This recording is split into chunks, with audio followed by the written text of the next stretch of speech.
नमस्कार, प्रणाम। मैं आपका अपना विशु राय हाजिर हूँ जुर्म की दुनिया की एक और नई कहानी के साथ। साथियों, उम्मीद है आप सभी अच्छे होंगे, स्वस्थ होंगे, मस्त होंगे। दरअसल साथियों, आज जो मैं कहानी लेकर आया हूँ वो बेहद ही हैरान कर देने वाली है। कहते हैं कभी कभी इंसान की जो मजबूरी होती है वह कुछ भी करने के लिए मजबूर कर देती है।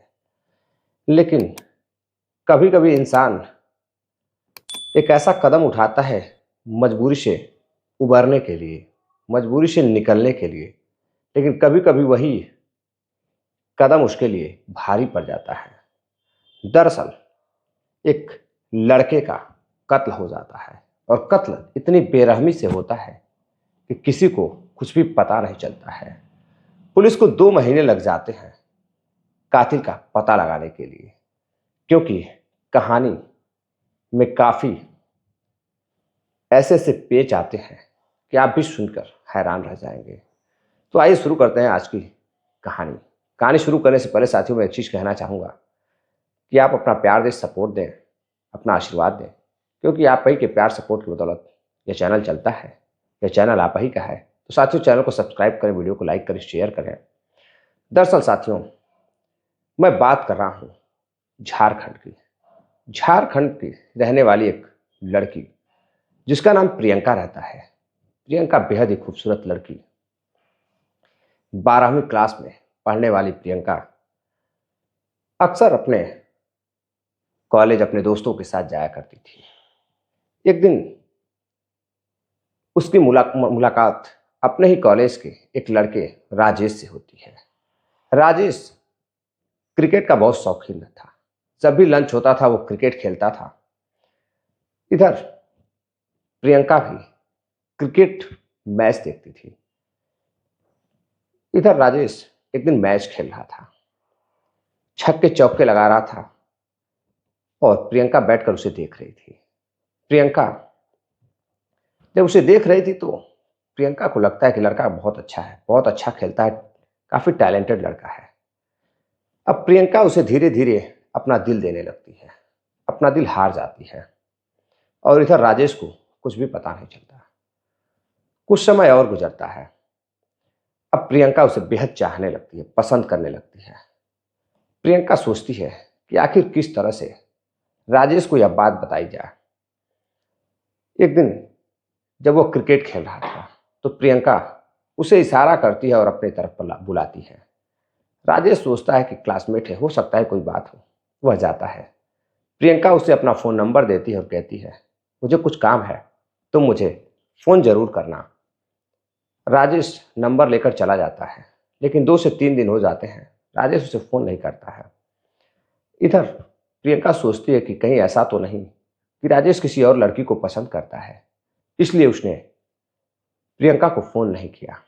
अब प्रियंका काफ़ी परेशान होने लगती है। प्रियंका यह जानना चाहती थी कि राजेश की कोई गर्लफ्रेंड तो नहीं है। इधर राजेश अपना पढ़ाई में और मैच में ध्यान देता था, और प्रियंका राजेश को लेकर काफ़ी परेशान थी, चिंतित थी, क्योंकि उसे बेहद प्यार करने लगी थी। अब चाहत एक ऐसी चीज़ है कि इंसान को कुछ भी करने पर मजबूर कर देती है। अब फिर से प्रियंका राजेश के पास जाती है और कहती है कि मुझे तुमसे बात करनी है। राजेश कहता है, बोलो, आखिर कौन सी बात करनी है। प्रियंका कहती है कि मैं तुम्हें पसंद करती हूँ, प्यार करती हूँ।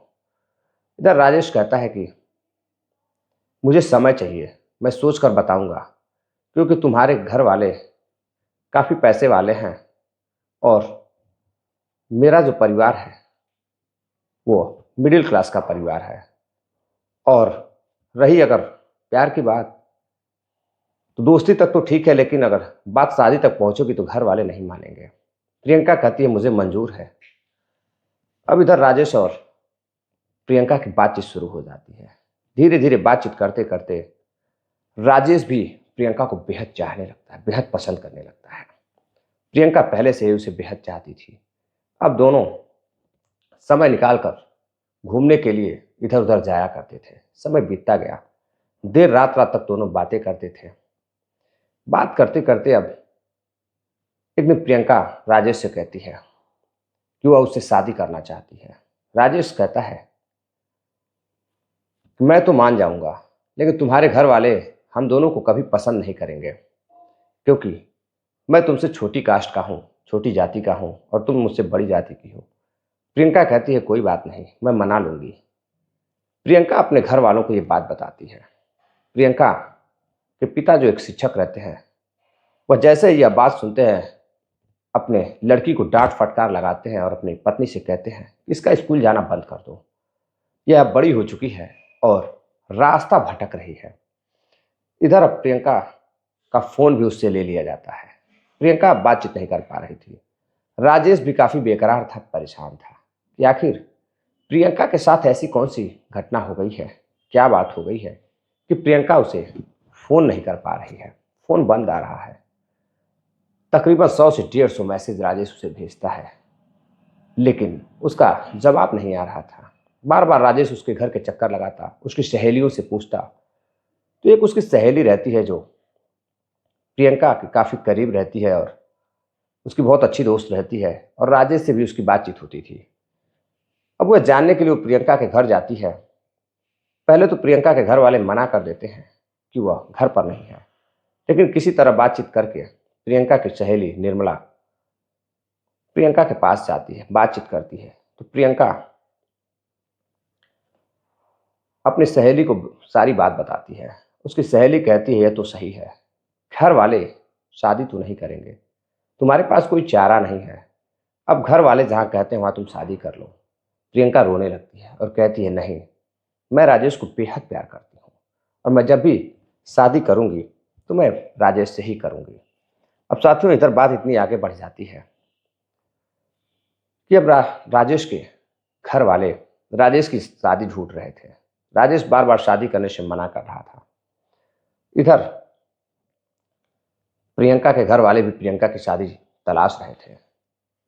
तभी प्रियंका अपनी सहेली से कहती है कि राजेश से कहो कि वह रात में तकरीबन 8 से 9 बजे के बीच मेरे घर के पीछे आए। अब इधर प्रियंका की सहेली उसे फ़ोन कर बताती है और राजेश उस दिन रात को मिलने के लिए उसके घर के पास जाता है और प्रियंका बेसब्री से इंतजार कर रही थी। प्रियंका उसे बताती है कि उसकी शादी नहीं हो पाएगी, मुश्किल है, क्योंकि उसके घर वाले तैयार नहीं हैं। इधर राजेश कहता है मेरे घर वाले भी शादी की बातचीत कर रहे हैं, मेरी भी शादी बहुत जल्द हो जाएगी। अब प्रियंका और परेशान हो जाती है, इतनी परेशान हो जाती है कि उसे कुछ समझ में नहीं आ रहा था कि वो क्या करें। अब वो एक बेहद ही ठोस लेकिन गलत कदम उठाती है। वो अपने सहेली से कहती है कि एक काम करो, तुम राजेश से कह दो कि वह कल रात फिर आएगा और उसे सारी बात बता देना। दरअसल साथियों, राजेश की निर्मला से जब बात होती तो निर्मला कहती है वह तुम्हारे साथ घर छोड़कर भागना चाहती है, तुम्हारे साथ जीवन व्यतीत करना चाहती है। इधर राजेश भी तैयार हो जाता है और जैसे ही रात होती है राजेश उसके घर के पास चला जाता है। जब सब पूरा परिवार, उसके पिता सो जाते हैं, माँ सो जाती है और उसका एक छोटा सा भाई, जब सभी लोग गहरी नींद में हो जाते हैं तो एक छोटा सा बैग उठाती है और राजेश के साथ घर छोड़कर निकल लेती है। साथियों उसी रात वह ट्रेन पकड़ती है और फिर किसी शहर में जाकर दोनों छुप जाते हैं, होटल के कमरे में रहने लगते हैं। अगले दिन जब सुबह होती है तो राजेश के घर वाले देखते हैं कि राजेश घर पर नहीं है। उधर प्रियंका के घर वाले देखते हैं कि प्रियंका घर पर नहीं है। आसपास तलाश करते हैं, रिश्तेदारियों में बातचीत करते हैं उसके पिता, लेकिन प्रियंका को कुछ पता नहीं चल रहा था। लेकिन प्रियंका के जब कमरे में टेबल पर उसकी माँ ध्यान देती है तो वहाँ एक चिट्ठी लिखी थी और चिट्ठी में लिखा था कि मैं राजेश के साथ घर छोड़कर जा रही हूँ, मैं उसके साथ जीवन व्यतीत करूँगी। अब इधर उसके पिता शिक्षक रहते हैं, सोचते हैं कि अगर बात आगे बढ़ी तो बहुत बदनामी होगी। वो अब अपनी बेटी को समझाना चाहते थे लेकिन कोई तरीका मिल नहीं पा रहा था, फ़ोन बंद आ रहा था। राजेश के घर जाते हैं, बातचीत करते हैं कि अपने बेटे को समझा दीजिए, ऐसा काम न करें वरना अंजाम बुरा होगा। राजेश के घर वाले भी राजेश से नाराज़ थे। इधर लाख समझाने के बाद भी दोनों नहीं समझते हैं। कुछ दिन बाद दोनों एक मंदिर में शादी करके राजेश अपने घर वालों से बातचीत करता है। तकरीबन 4 से 5 महीने बाद वह दिल्ली से अपनी प्रेमिका प्रियंका, जिसको वह पत्नी के रूप में स्वीकार कर चुका था, घर लेकर आता है। घर लेकर आता है तो मिलने के लिए जैसे ही प्रियंका के पिता को पता चलता है, वह भी घर पहुंचते हैं। राजेश के घर जाते हैं और प्रियंका को मनाते हैं। एक पिता हाथ पैर जोड़ता है अपनी बेटी के और कहता है कि ऐसा काम मत करो, समाज में हमारी क्या इज्जत रह जाएगी। लेकिन प्रियंका कहती है कि नहीं, मैं समाज जाति मर्यादाओं को तोड़ती हूँ और मैं जिसे पसंद करती हूँ उससे शादी कर चुकी हूँ। जैसे ही यह बात प्रियंका के पिता सुनते हैं, वह रोने लगते हैं और वहाँ से चले जाते हैं और फिर दोबारा मुड़कर अपनी बेटी की तरफ कभी नहीं देखते हैं। अब इधर राजेश की माँ और पिता को एक बात खाए जा रही थी कि अगर राजेश की शादी किसी अच्छी लड़की से अच्छे घर में होती तो हो सकता है कि दान दहेज अच्छा मिलता। अब यह बात बार बार राजेश की माँ को खाए जा रही थी। राजेश की माँ बार बार राजेश से कहती कि इसे छोड़ दो, तुम दूसरी शादी कर लो, दान दहेज भी अच्छा मिलेगा, कुछ पैसे भी मिल जाएंगे। लेकिन राजेश कहता, माँ मैं शादी कर चुका हूँ और ये मेरे भरोसे आई है और मैं अब इसी के साथ ज़िंदगी व्यतीत करूँगा। कुछ समय तक सब कुछ ठीक ठाक चल रहा था। राजेश के घर वाले भी मान जाते हैं। लेकिन जैसे ही 2 साल गुजरता है, प्रियंका एक बेटे को जन्म देती है। बेटा बड़ा होता है, फिर कुछ दिन बाद एक बेटी को जन्म देती है। अब 2 बच्चे। धीरे धीरे घर में खुशियाँ बढ़ जाती हैं। सब कुछ बढ़िया चल रहा था। राजेश भी खुश था, उसका परिवार भी खुश था, प्रियंका भी खुश थी। अब जैसे ही प्रियंका के घर वालों को पता चलता है कि वो 2 बच्चों की माँ बन चुकी है, अब धीरे धीरे मामला पुराना हो चुका था। प्रियंका के घर वाले भी अब अपनी बेटी को माफ़ करके धीरे धीरे अब प्रियंका को अपने घर बुलाने लगते हैं, सेवा सत्कार करने लगते हैं, अपने नाती को भी खिलाने लगते हैं। समय बीतता जाता है। प्रियंका भी अब अपने घर आने जाने लगती है, मायके आने जाने लगती है। लेकिन राजेश कभी नहीं जाता था। समय बीतने लगता है, जब जिम्मेदारियां बढ़ने लगती है तो राजेश अब बिजनेस करना चाहता था। उसे कुछ बिजनेस समझ में नहीं आ रहा था। तो एक दिन उसके दिमाग में ख्याल आता है कि क्यों ना आटा चक्की बैठाई जाए। वो अपने घर पर एक आटा चक्की बैठाता है और आटा चक्की बैठाने के बाद अब एक लड़के को अपने साथ रखता है। काम धाम अच्छा चलने लगता है, ठीक ठाक पैसे कमाने लगता है, मसाले की भी मशीन बैठा लेता है। सब कुछ बढ़िया चल रहा था। लड़का धीरे धीरे अब बड़ा हो जाता है, तकरीबन 12 साल का हो जाता है। बेटी भी बड़ी हो जाती है, 2 बच्चे उसके। प्रियंका भी खुश थी। लेकिन अब इधर काम कर करके रोजाना राजेश थक जाता था। अब वह धीरे धीरे उसका एक ग्रुप दोस्तों का, जो एक बागीचे में अक्सर रात को शाम होते ही जाकर वहाँ बैठकर शराब की पार्टी करते थे, अब वहाँ वह अपनी थकान मिटाने के लिए जाता है और फिर उन्हीं दोस्तों का साथ पकड़ लेता है। एक दिन जब वह शराब पी करके दोस्तों के कहने पर घर जाता है तो प्रियंका उसे बहुत समझाती है। उस दिन तो राजेश समझ जाता है, लेकिन फिर 2 से 3 दिन बाद फिर वह शराब पी कर जाता है। अब उसका अपने पत्नी प्रियंका से मन भर चुका था। इधर साथियों वह काम करके थक जाता। अब उसे लगता कि वह अकेले ही वह परिवार की जिम्मेदारी लेकर चल रहा है। प्रियंका को भी कुछ करना चाहिए। इधर अब प्रियंका उसे समझाती लेकिन समझ में नहीं आता। और फिर राजेश अब इतना नशा करने लगता है कि वह शराब के नशे पर घर जाता। उसकी पत्नी जब कुछ कहती तो अपनी पत्नी पर हाथ उठाता, उसे मारता पीटता। बात हद से ज़्यादा बढ़ जाती है और फिर प्रियंका अपने माँ बाप से बात करती है तो उसके पिता कहते हैं कि मैं किस हक से जाकर राजेश को समझाऊंगा। फिर भी वह जाते हैं, समझाते हैं, लेकिन राजेश वहाँ तो हाँ हाँ कर देता, माफ़ी मांग लेता कि उससे गलती हो गई। लेकिन जैसे ही उसके पिताजी चले जाते वह मारता पीटता। राजेश की माँ भी अब अत्याचार करने लगती है और फिर प्रियंका से कहती कि तुम अपने पिता से दहेज मांगो, तुमने तो फ्री में शादी कर ली है, मुझे दहेज चाहिए। प्रियंका अपने घर दहेज की बात करने के लिए जाती, लेकिन वह फिर सोचती कि मैं किस हक से अपने माँ बाप से दहेज की बात करूं, शादी तो मैंने भाग कर की है। प्रियंका फिर उदास होकर चली जाती। कुछ दिन और गुजरता है। अब उसकी हालत ऐसी हो जाती है कि आए दिन अब राजेश उसकी पिटाई करता था, मारता था, पीटता था। अब वह तंग आकर न अपने माँ बाप से सहायता मांग सकती थी और न किसी से। अब वह अपने एक सहेली को फ़ोन करती है, बातचीत करती है और कहती है कि वह यहाँ नहीं रहना चाहती है। अब वह बाहर जाकर काम करना चाहती है, अपने बच्चों का भविष्य बनाना चाहती है। इधर उसकी सहेली उसे मुंबई बुलाती है। एक दिन जैसे ही रात होती है, वो अपने बच्चों के साथ एक बैग लेकर निकल लेती है और वहाँ से जाने के बाद वो ट्रेन पकड़ती है और सीधे मुंबई चली जाती है। मुंबई जाती है, वहाँ जाकर अपने सहेली से मिलती है और फिर एक कंपनी में, प्राइवेट कंपनी में काम करने लगती है। बेहद ही खूबसूरत प्रियंका, बेहद ही खूबसूरत प्रियंका अब वहाँ जब साड़ी पहनकर काम कर रही थी तो कंपनी का जो मैनेजर रहता है वो कहता है कि यहाँ साड़ी अलाउ नहीं है, साड़ी में तुम काम नहीं कर पाओगी, तुम सूट पहन कर आया करो।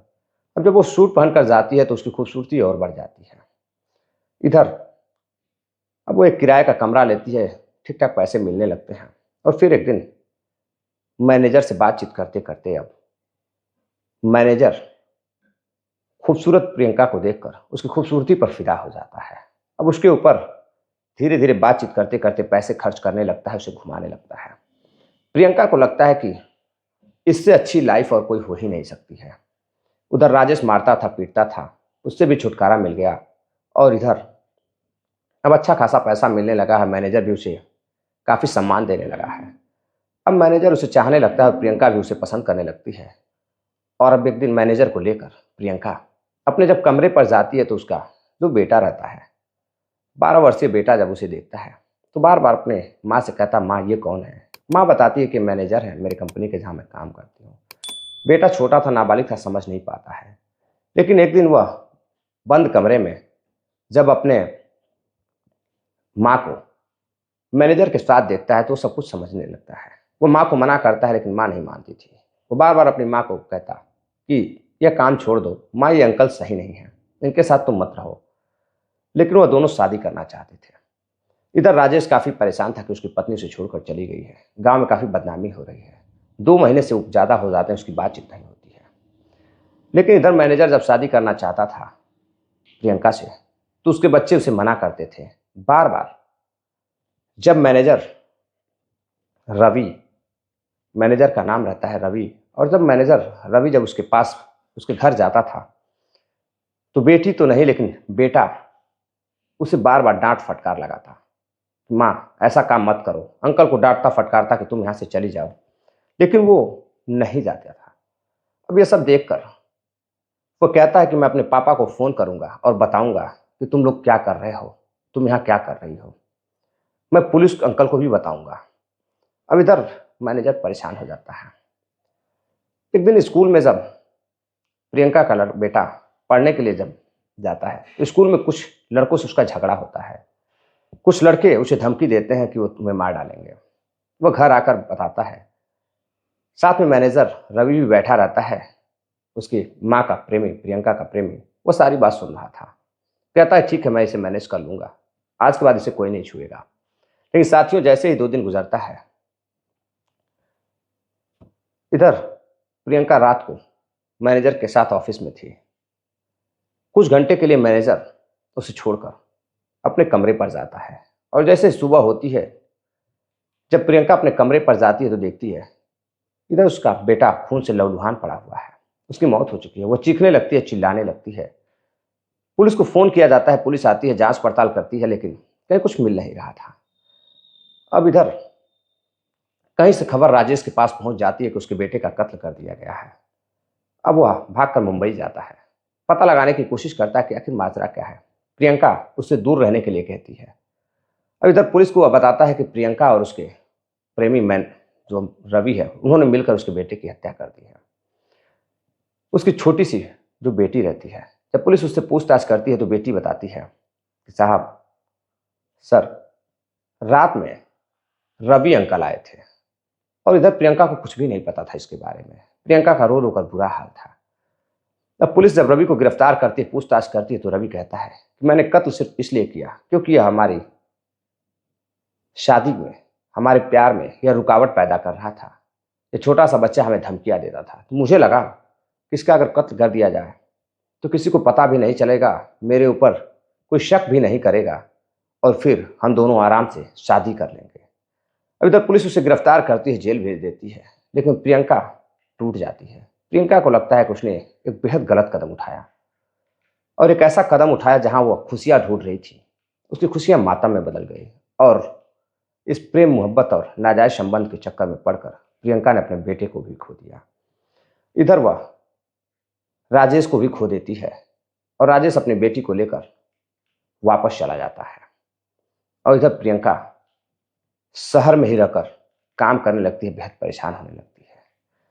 साथियों, कहते हैं कभी कभी इंसान जहाँ खुशियाँ ढूंढता है लेकिन रास्ते अगर गलत हों तो वह रास्ता कहीं ना कहीं ऐसी घटनाओं को अंजाम देता है।